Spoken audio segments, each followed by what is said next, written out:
Okay, we can go ahead and get started. In the interest of time here, we'll probably have some more folks coming in as we get rolling here, but we do want to go ahead and get started with our presentation. We want to welcome and thank you all for joining us today for another installment of our research webinar series hosted by our team at the Michigan Virtual Learning Research Institute, or MVLRI. The goal of MVLRI is to expand Michigan's capacity to support new learning models, engage in active research to inform new policies on online and blended learning, and strengthen our state's infrastructures for sharing best practices. MVLRI is a division of MVU, or the Michigan Virtual University, which is a nonprofit organization whose mission is advancing K-12 education through digital learning, research, innovation, policy, and partnerships.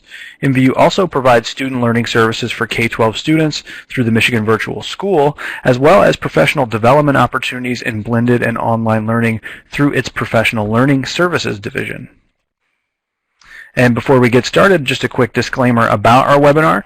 It will be shared and recorded and shared publicly. Consequently, anything shared during this webinar, including chat comments, could be shared publicly.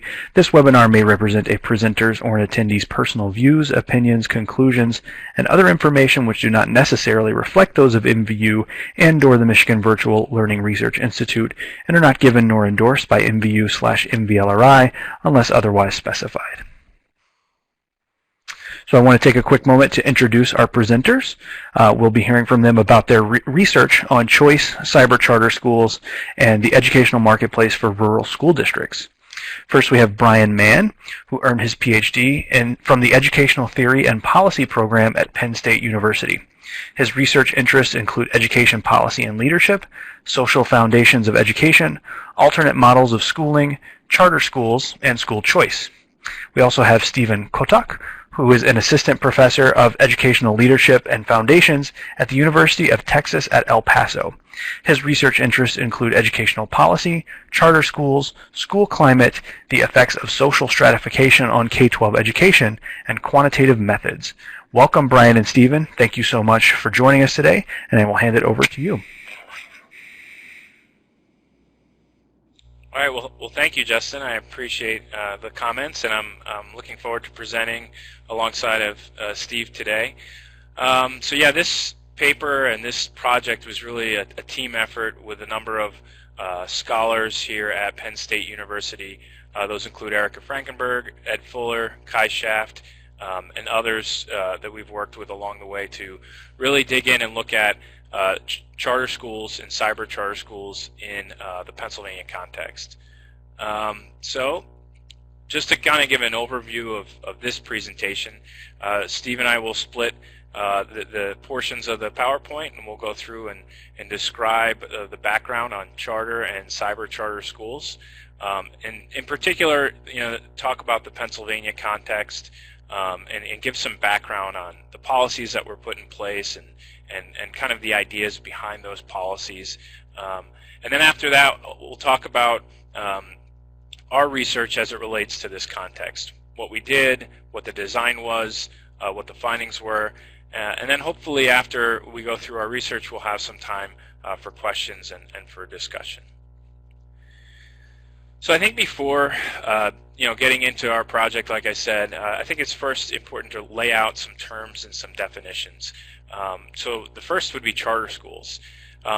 Charter schools are publicly funded, privately operated schools, they pretty much emerge for a number of reasons. The motivation behind them usually has to do with enhancing school choice, goals from policymakers to try and use choice mechanisms to improve quality and raise levels of innovation in schools. But often they're thought of as an urban phenomenon. A lot of times when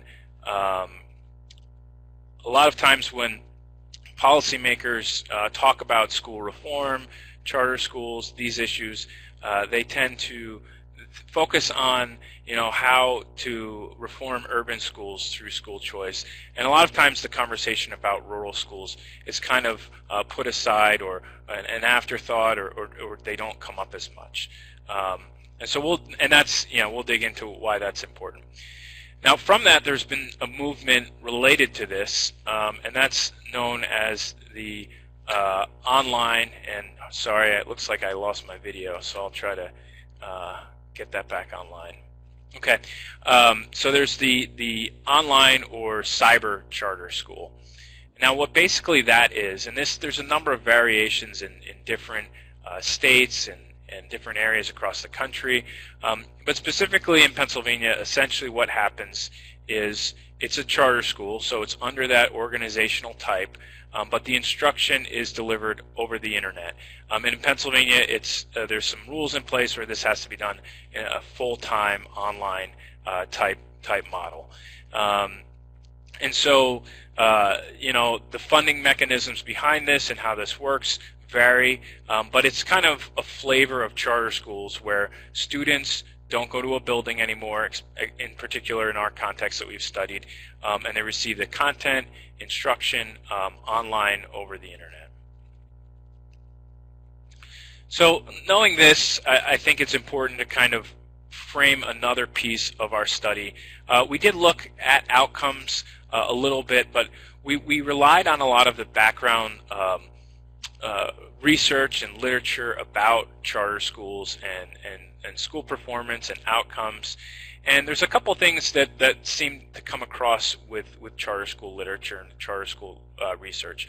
One is that on the brick-and-mortar charter school studies, and this was described really well in an article by Mark Behrens in Sociology of School Choice, talks about, findings related to charter schools tend to vary based on the study. If you look at a certain set of studies, you'll see positive outcomes. If you look at other sets of studies, you'll see negative outcomes. And this is a huge conversation, debate, and I'm sure we can spend a lot of time discussing just this piece. But as I said, this is kind of more of a motivating factor to us, and we'll talk about this later if you would like.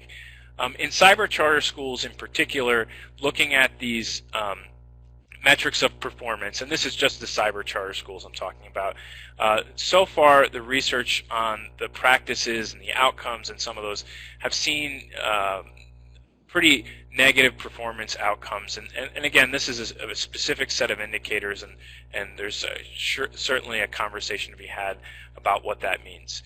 And then there's some other concerns about charter schools and how they relate to public schools and funding models, and there's some concerns about getting the funding model right so that options can be afforded to families, but also that the traditional options that were there were not kind of corroded by these new schooling markets. So these are just some of the background research and some of the ideas and that we've looked at kind of in preparation for this study that we did. And so Pennsylvania, that's where we're located. That's where this study is.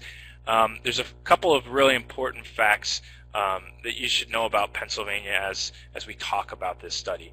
The first is I have two red circles highlighting the urban areas in Pennsylvania. So as you can see, there's Philadelphia, and there's a few other smaller urban municipalities, but these are the big ones.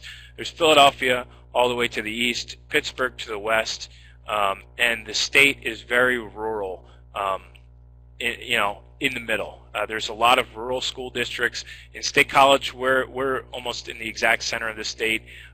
We're kind of the closest you can get to an urban center in the middle of the state here in State College. The rest of the area, if you drive for us 10 minutes in either direction, you're in a rural state. So that's something that's really important to understand about this context. And also, another thing that's important to understand about Pennsylvania is that there are 500 school districts. So I know that this is, something that's different from state to state. We have a lot of school districts, and they vary. Some are rural, some are urban, some are suburban, and so this context offered a really rich, possibilities for understanding how a charter school movement within a state could affect different types of school districts based on geographic locale and other demographic traits. So, and giving a little bit more context about Pennsylvania, in 1997, the state decided that it was going to implement charter school policy. And the idea with this is it started as an idea to reform urban school districts in Pennsylvania. There was a narrative that urban schools were failing. There's conversations we can have about that, but there's a narrative that urban school districts were failing. Students needed an alternative option to try and raise the quality or provide something different to them, so that they can leave these school districts that were perceived as failing. So the legislator created charter schools.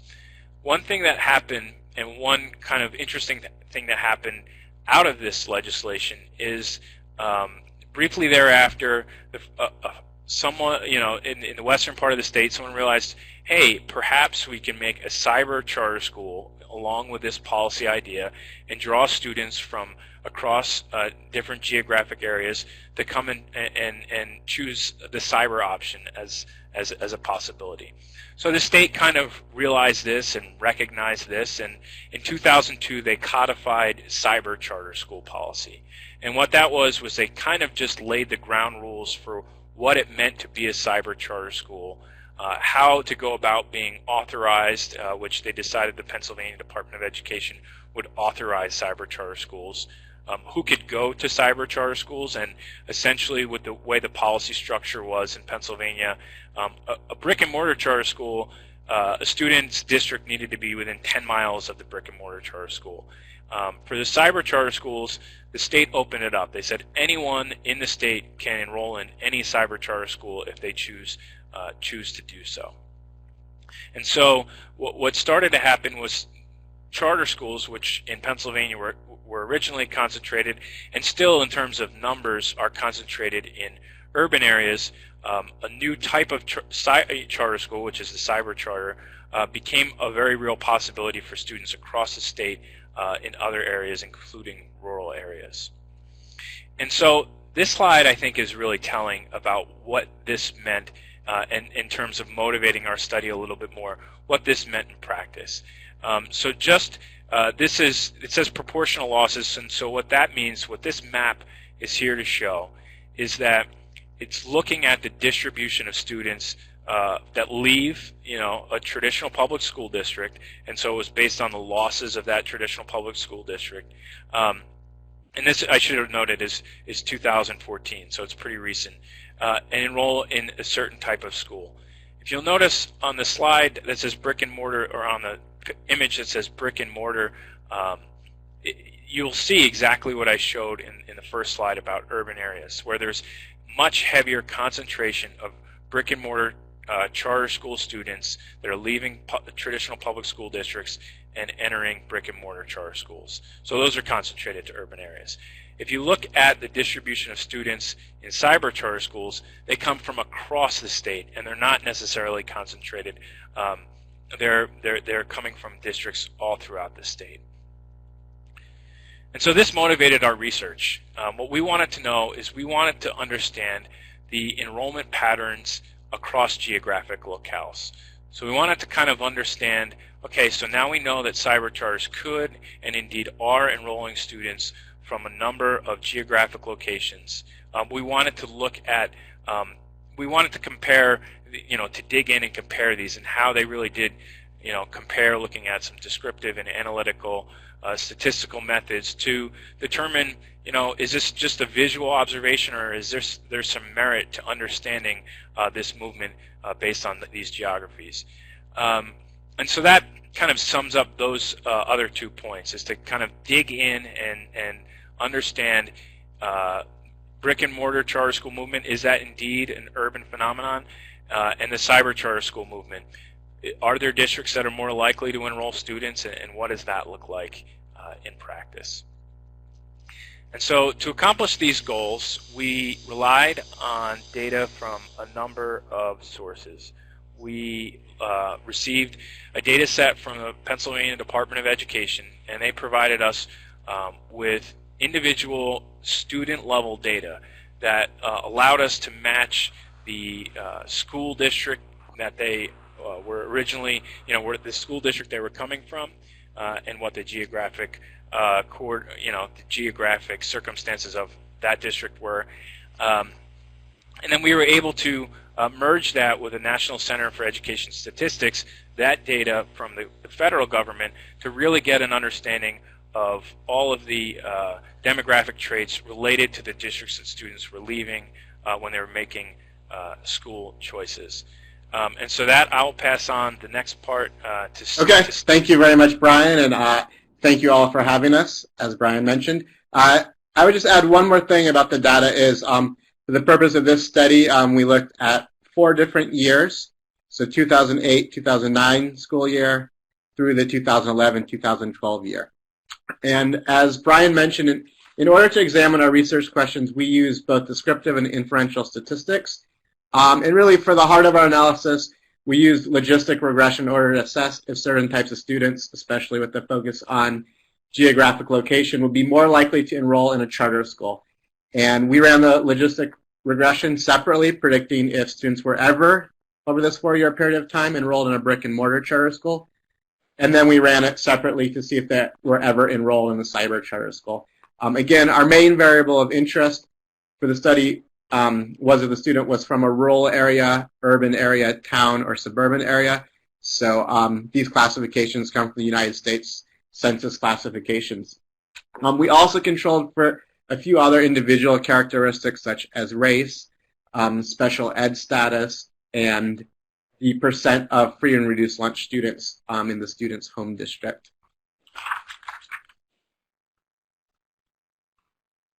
So in terms of the findings, this graph that is on the screen right now depicts the growth in charter schools by geographic area during the 4 years of our analysis. So overall, you can see charter school enrollment was up over this time period. So it was actually up overall about 50% during this time period. So it was a big period of growth for both brick-and-mortar and cyber charter schools. In terms of brick-and-mortar charter schools, the bulk of the students were from the metropolitan areas, so being from urban or suburban areas. So you see that top line, the solid line, shows that at the beginning of this study, it was almost 40,000 students enrolled in brick-and-mortar charter schools, and by the end of the study, it's approaching 60%.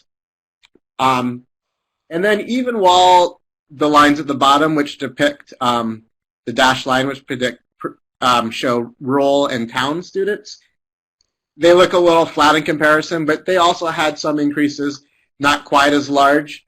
But like in both cases, they're about 25% growth over this time. In the case of rural students, enrollment increased by almost 500 students, up to over 2,300 students by the end of 2011-12 school year. Finally, if you look at the dotted line in the middle of the graph, that represents a trend line for cyber students, which has steadily increased each year of our study with a total increase of around 10,000 students over that 4-year period. So they also experienced about a 50% growth during this time period.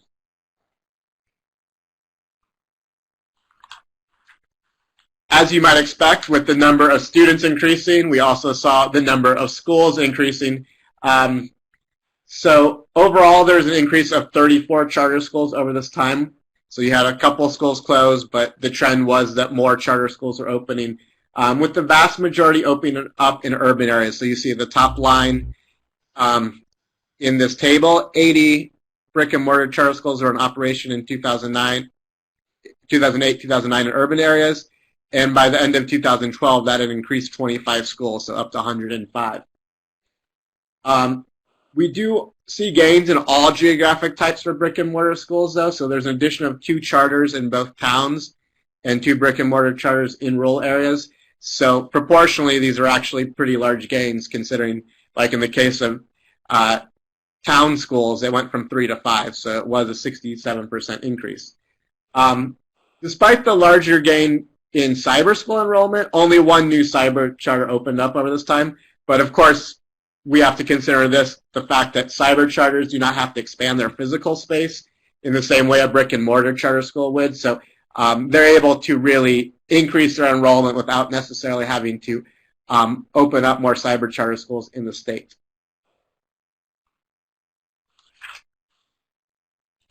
In terms of the discrepancy in locales, the graph up here shows the % of all students ever enrolled in either a brick-and-mortar charter or cyber charter school during this 4-year time span. And notably, almost all the way over on the left side, you see the urban students. Almost 1 in 5 urban students had attended a brick-and-mortar charter school, compared to less than 1% of town and rural students. So you see a big discrepancy when it comes to brick-and-mortar schools. And this, as Brian showed on the map, this really coincides with a huge proliferation of brick-and-mortar charter schools, especially in the Philadelphia area.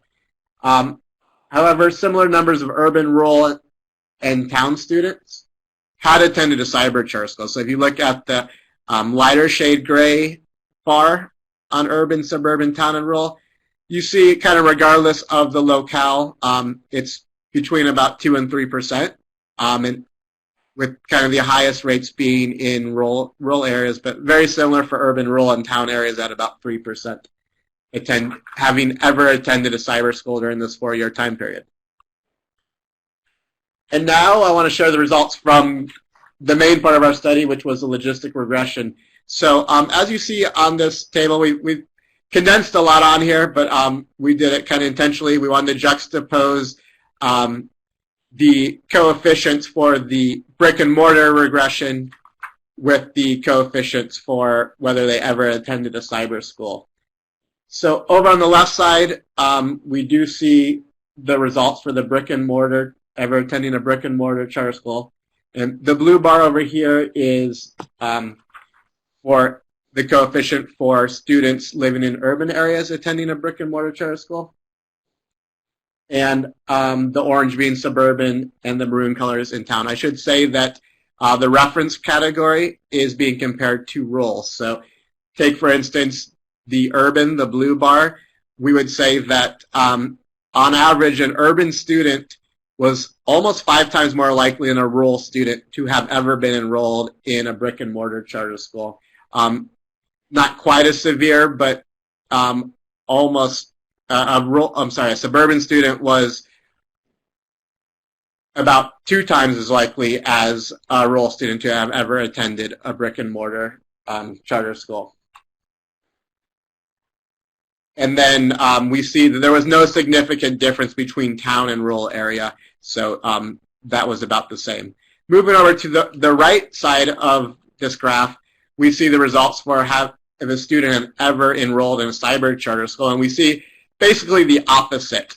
So in terms of urban students, on average, an urban student was about half as likely to have ever enrolled in a cyber charter school as a rural student. We also see some significant differences between suburban and town students. So not quite as drastic, but there is a significant difference that suburban and town students were significantly less likely than rural students to have ever enrolled in a cyber charter school when we control for all the model variables. So to kind of help make sense of all this, I'm going to let Brian come back in and tell you about what this all means in our opinion.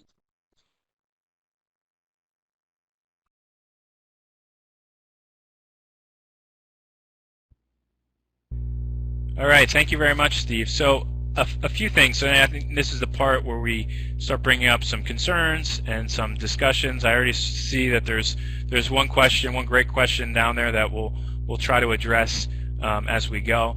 But I wanted to put a clear caveat, especially noting the audience that we're presenting to right now, is that when thinking about our concerns, I want to start by saying we aren't folks who are saying no, online learning is a bad thing, we don't like it. We don't feel that way, and so I think that's important to put right front and center as a part of this discussion.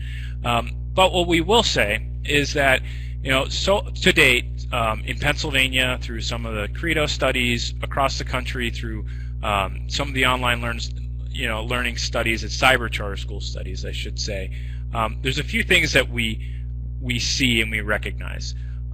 One is that by the nature that a choice is being made into cyber charter schools, that there are students that are out there that are looking for different options, online options, or whether they're not, whether they're just trying to kind of get out of the traditional public school. So we know that, and so this kind of gets to the question that Dennis Beck put in the chat session. It says, is this because there are less face-to-face charter schools available in rural areas than urban areas?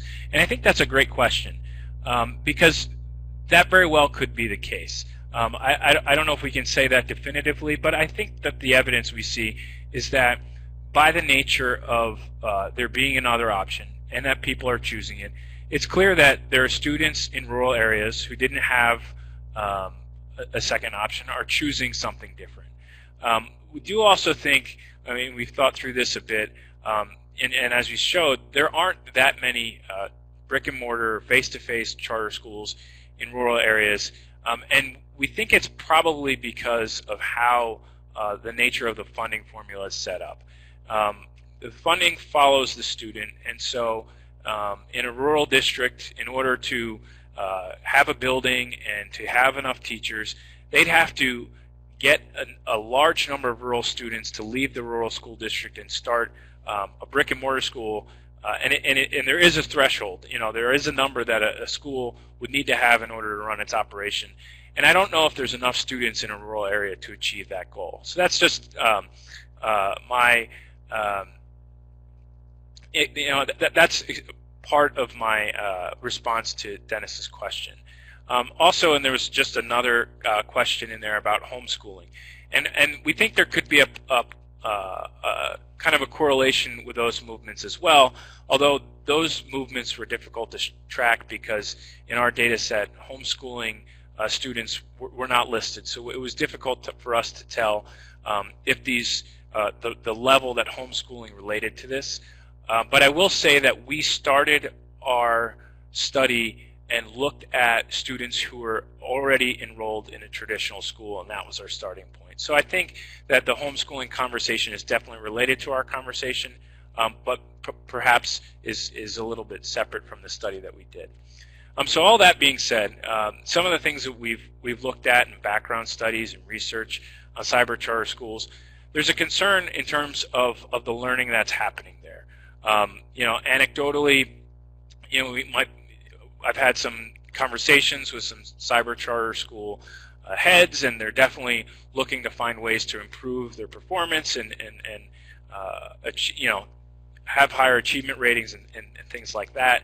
But based on the studies that are out there, it seems that the cyber charter school model itself, there's some concerns about however that is happening, especially in Pennsylvania, especially if you're looking at learning outcomes. So that's just something that we kind of will put out there, and I'm sure there'll be great conversations about that moving forward.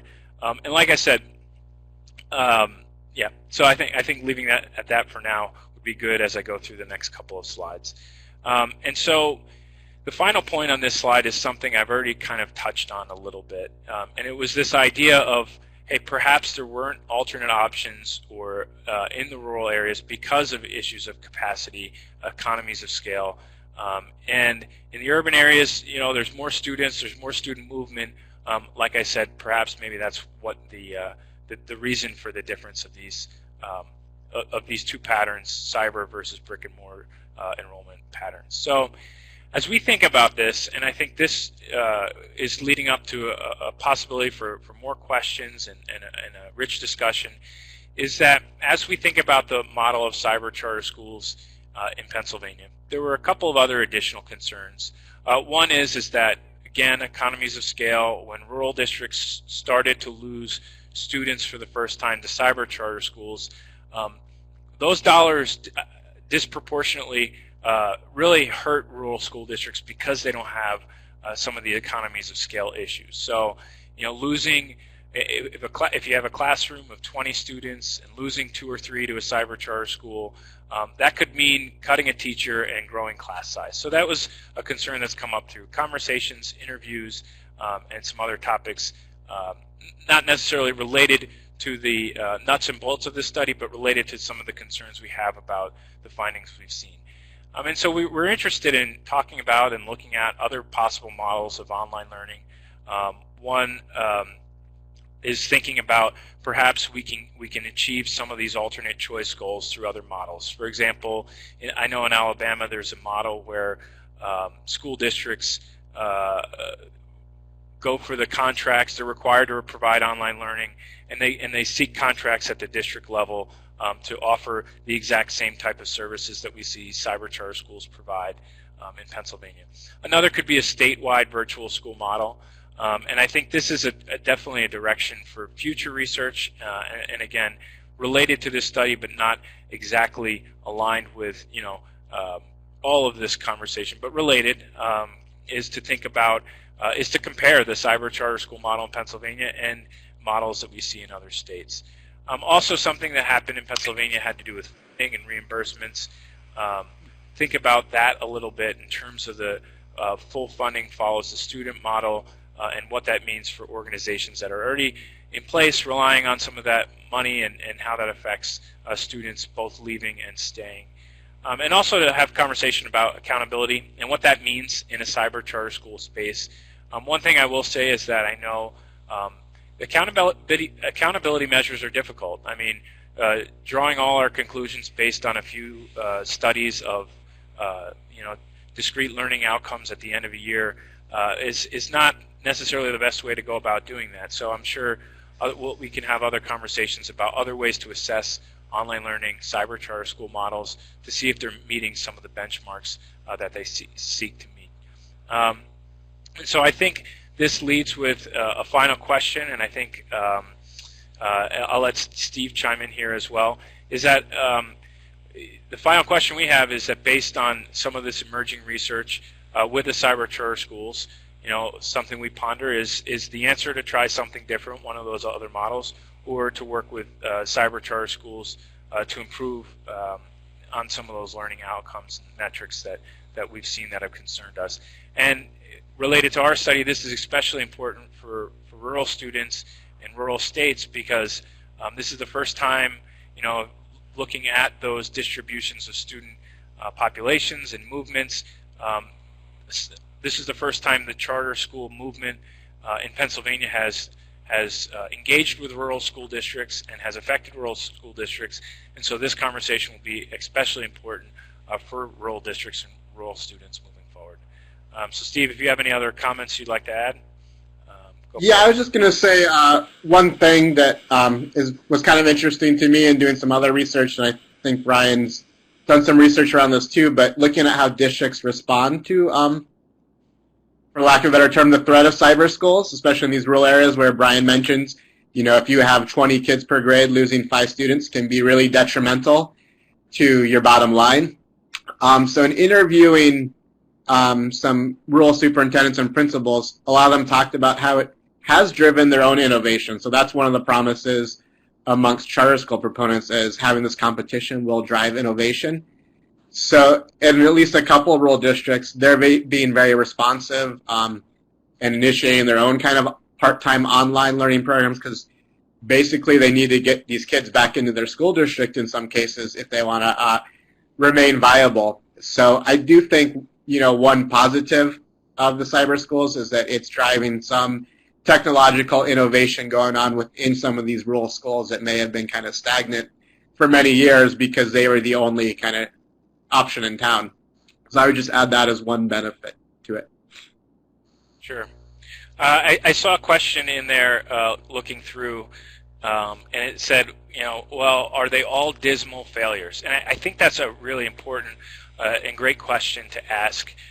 So one thing that Steve and I are doing moving forward is we have this whole study that kind of lumped cyber charter school students and schools together.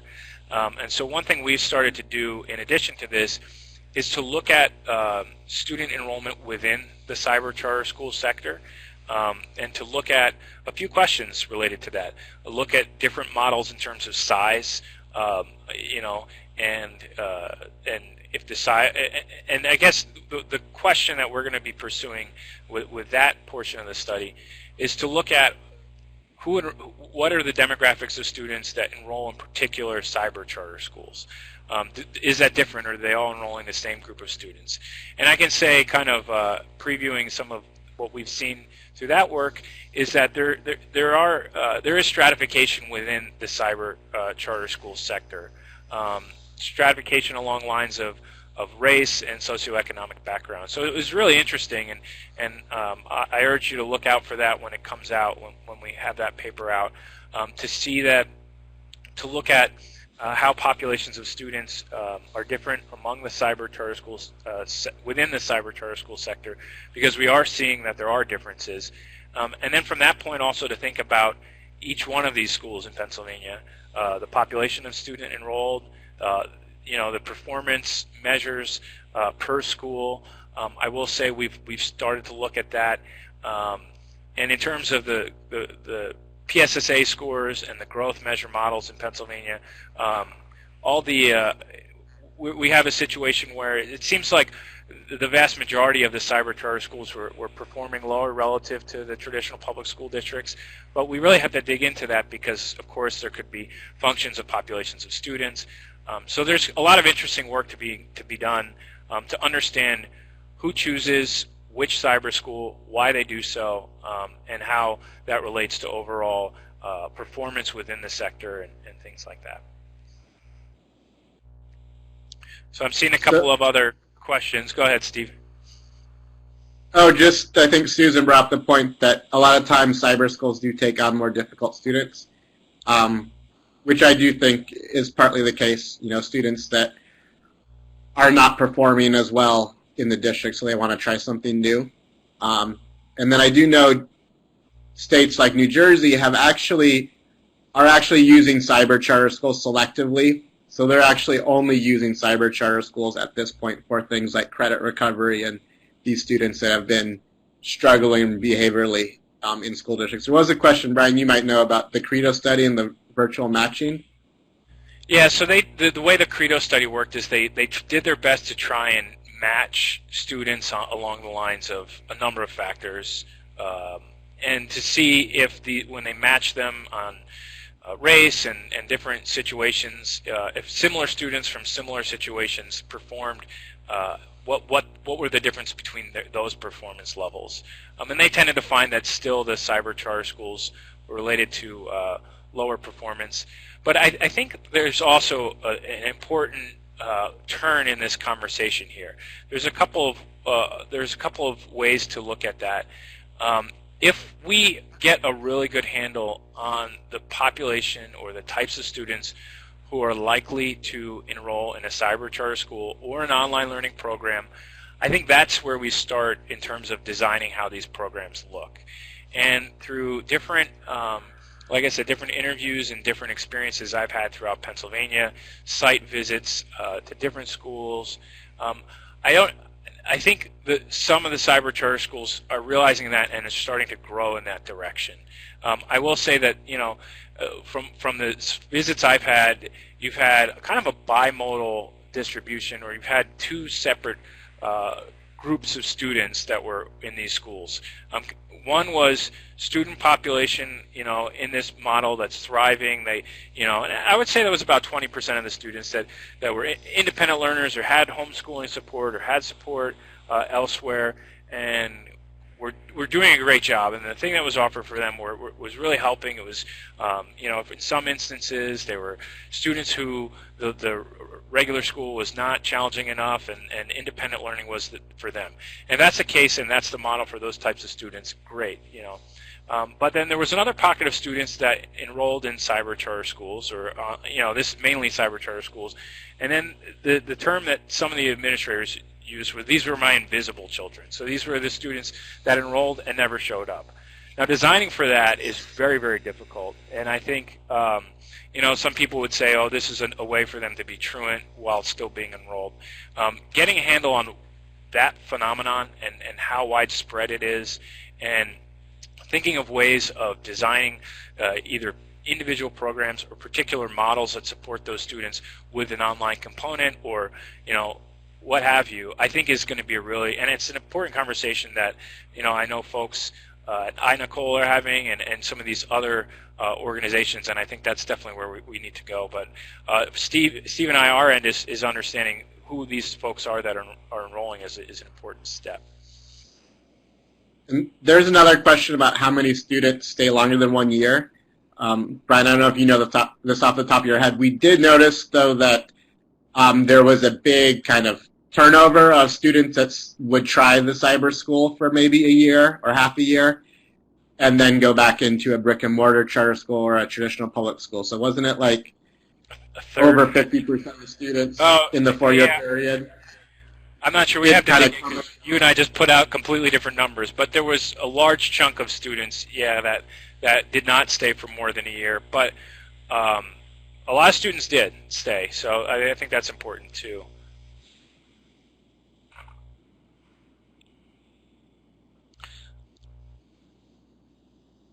So I think also, I know, Justin, you mentioned before the start of the presentation that there was a question about rural charter. Can you remind me of how that question was worded, and maybe we can start to pick at that question a little bit too? Oh, it was, are there successful rural charters?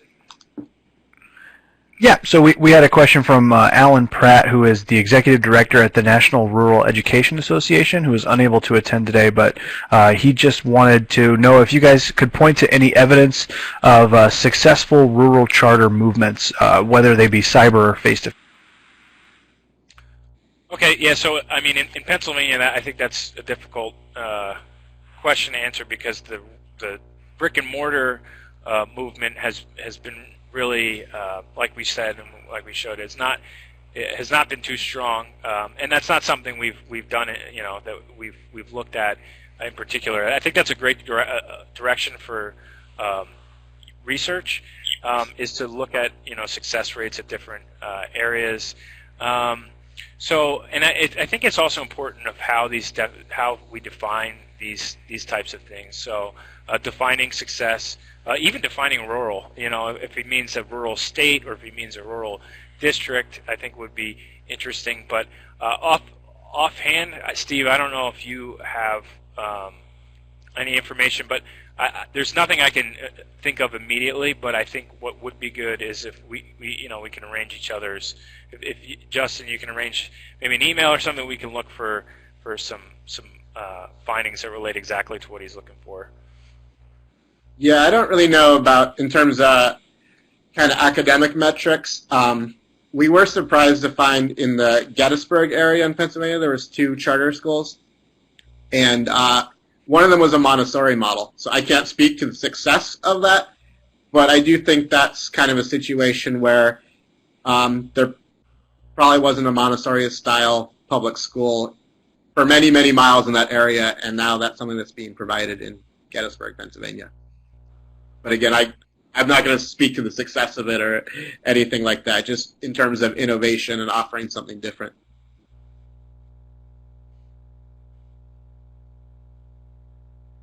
So I know there were a number of questions that were going through the chat.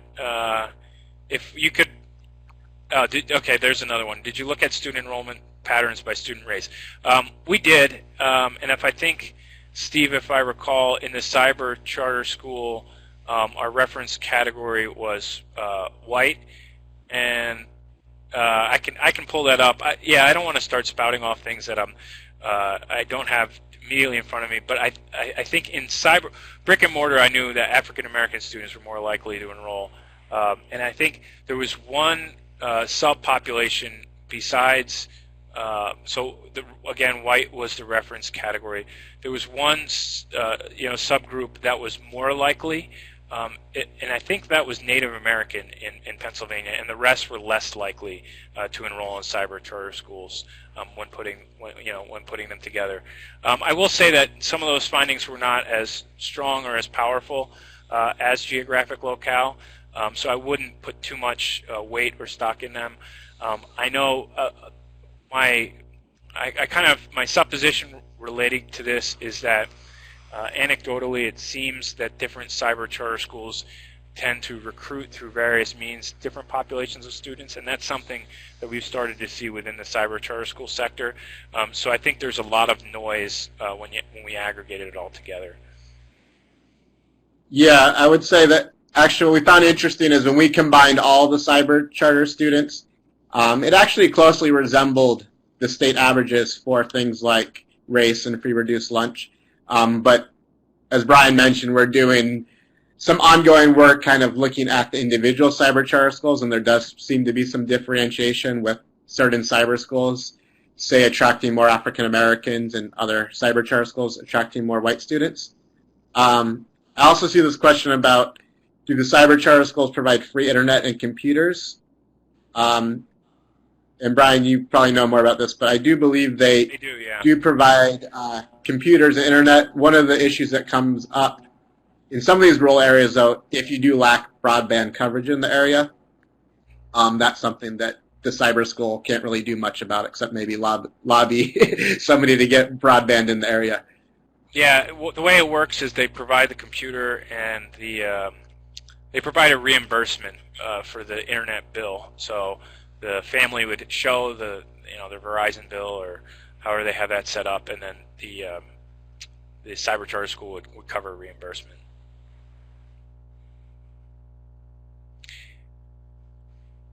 Yeah, and Dennis, yeah, the reimbursement is a full reimbursement. I think that's a great point too with the digital divide, and how that relates to some of these enrollments. And I think, yeah, this is an interesting topic on a number of. We see it as an interesting topic on a number of dimensions. One, it's this topic of school choice in rural areas. That's something that is not as talked about and not as prominent as the conversation of school choice in urban areas. And also issues of connectivity, digital divide. So in terms of, as Steve was saying, school districts in Pennsylvania have, in the study that I just conducted recently, it took a random sample of school districts to see how many of them started providing their own full-time version of online schools, in addition to all, this is full-time, and it's up to 85% in Pennsylvania. Also, I think it's important to note that, yeah, I think the online learning and adding AP courses and supplementary courses and courses and access that rural districts haven't had before, I think is going to be, I think is a really interesting and important part of that conversation, and getting it right on how to make sure that, traditional rural school districts which are traditionally known as cohesive organizations that are community hubs and the glue of the community, how we can support that while also providing all these supplementary and alternative options for students. I think that's a really important and interesting topic and a conversation that we need to continue to have is getting the model right so that we can have the best of all options.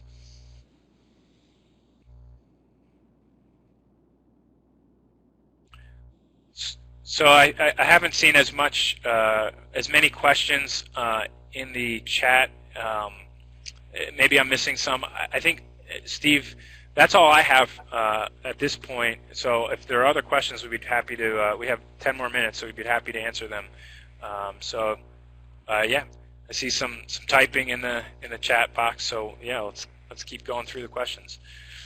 I did see one question, I think, from Dennis around the kind of coaching model, or kind of coach at home model in terms of working with the students who are enrolled in these cyber schools. Can you guys talk a little bit about that model, whether or not that still persists or if things may be evolving within that? Yeah, so from the conversations I've had with a few cyber charter school teachers, they definitely have, there's definitely the parent coach or the coaching model that comes up, and that's what they talk about. I wouldn't be comfortable to say that this is true of every single cyber charter school, simply because I haven't talked to teachers at every single cyber charter school. But I do know that there is, even within the few that I have spoken with, there is some variation in terms of how they do that. For example, some cyber charter schools have models where they do live lessons. Some have models where the student gets the content, and they have drop-in sessions where, if a student's struggling, they can drop in and talk to a teacher. And a lot, I mean, the ones that I've spoken with, they do rely on this parent coaching idea, which I think goes back to that the design question I brought up before. If we know in Pennsylvania that, and we start to dig in, and populations of students need that kind of parent coaching or, at-home coaching type structure in place, and those aren't always the students who enroll. How do we adjust some of those expectations or some of those structures to meet the needs of that type of student population as well? I think that's going to be, that is and continues to be and will continue to be an important question moving forward. And I think Dennis brings up a good point. Right now, the model does rely a lot on the parent. So that is going to, a higher SES student might be more likely to have an educated parent at home that's going to be able to help with the work versus a kid that was, say, just struggling in the brick-and-mortar environment and the mom's overwhelmed or the dad's overwhelmed and decide to try out the online, but they might not be as digitally savvy or as highly educated as maybe some of the other students. So it is an issue. The other thing, one of my concerns is, as we discussed, there are a number of students that have individual education plans who are participating in these cyber charter schools. So I don't know as much as I should, but about what are the cyber charter schools doing to make sure, say, a student with an IEP or a student who's an English language learner is getting the proper support they need to be able to have a high-quality education is another concern I have. Yeah, and I will like to say, I appreciate the comments because, as you mentioned, Dennis's hypothesis about the different models might be the reason for why these why the choices are different. That'll really help as we continue to work on that study that Steve and I are working on right now. So that'll be a great help. Yeah, so I appreciate that. I think also there was a question relating to student-teacher ratios. And again, that varies. I mean, I think some of the larger schools have higher student-to-teacher ratios. I mean, there's a cyber charter school in Pennsylvania where there's only 100 or so students enrolled. So, and they have kind of a better student-teacher ratio. So I think getting more, zooming in a little bit on the individual practices of these schools, and as everyone's already noted, is a great next step for this study in particular, because we're well aware that we were looking at a whole movement across a whole state, and so that we made that decision, and I think so some of the findings that we've seen relate to that decision, and now moving forward on additional research, I think these are all great ideas for next steps.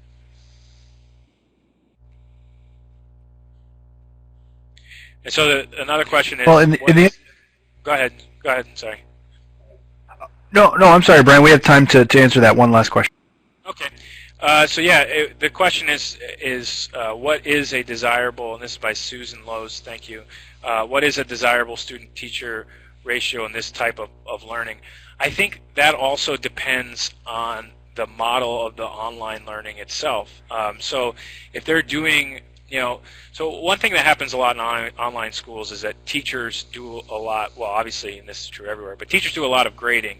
And so in some of the models I've seen, they've gotten so overwhelmed with just the grading part of it because they have, X number, 100 or a couple hundred students that they're responsible for, that it kind of stifles their ability to do other tasks or to use other pedagogical strategies and things like that.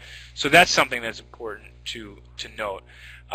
In terms of if it's a live teaching lesson, I think I think the ratio should be comparable to a traditional model. However, I'm sure and there's a conversation to be had for other types of models, maybe would increase that ratio. So I think that the answer to that question gets it depends.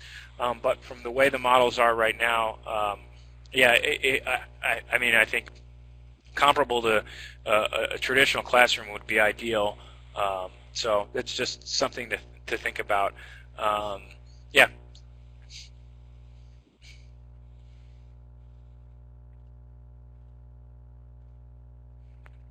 Okay, well, in the interest of time, I do want to go ahead and wrap up. I want to thank Brian and Steven so much for coming and presenting today and for being great sports and fielding all these questions for the last 20 minutes or so. So thank you guys for facilitating that. Really, really appreciate it, and some really interesting areas for further research too. So we'll be excited to see what kind of further research springs from this project as well. So thank you again very, very much. Before we wrap up, oh, I'm sorry, Brian, go ahead. I was going to say, too, our emails are pretty easy to find, so, mine's bam346@psu.edu. Any additional questions or opportunities to talk more, I know I'd be happy to do so. So just, keep that in mind. This isn't the end of the conversation. It's just the beginning of it, and I'd be thrilled to chat more. Yeah, and I'd like to thank you very much. Great, I look thank forward, you. And I would encourage, I think...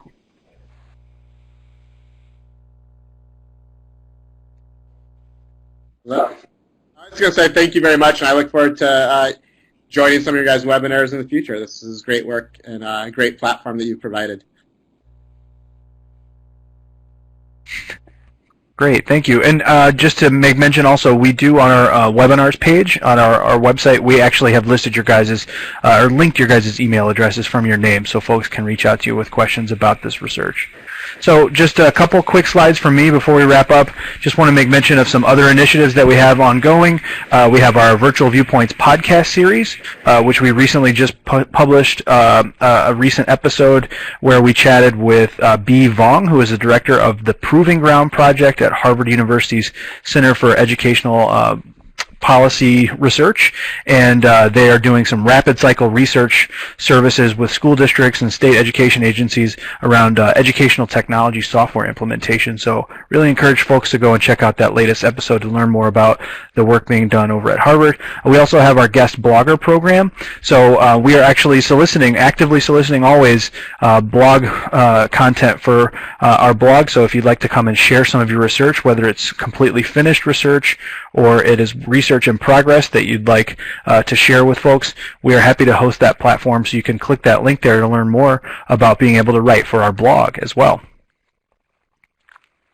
And then lastly, we do have an upcoming webinar with someone who is in attendance today. Dennis Beck at the University of Arkansas will be talking about gamification in K-12 educational settings, and a little more specifically around online and blended courses too. So that'll be taking place on Wednesday, March 1st at the same time, 2 p.m. Eastern, here at this same location, at this same web address, our Adobe Connect room. In the meantime, you can keep up with us via a bunch of different ways. You can contact us through email to offer suggestions and feedback on our webinar initiative as well as any of our other initiatives.